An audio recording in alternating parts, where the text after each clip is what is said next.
మొదటి దినవృత్తాంతాల గ్రంథము 15వ అధ్యాయము 29వ వచనం.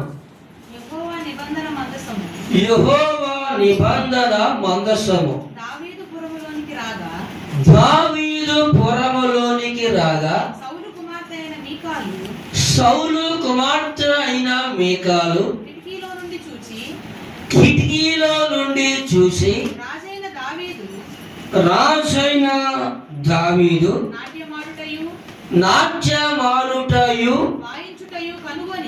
వాయించుటయు కనుగొని తన మనస్సులో అతన్ని హీనపరచెను.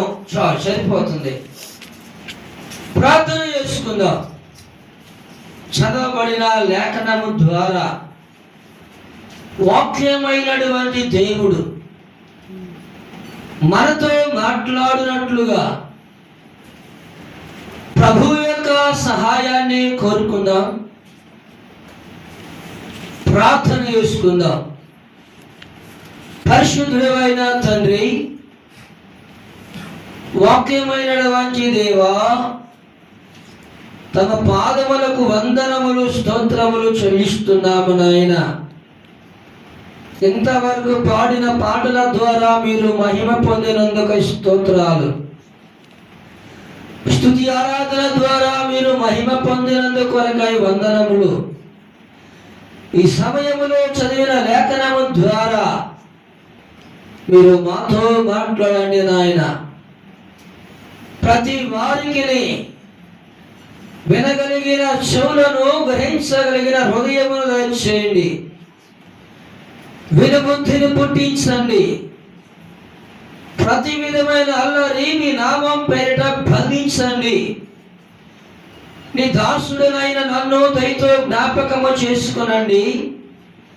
నా నడుము కట్టండి, నా నోట నీ మాటలు ఉంచండి.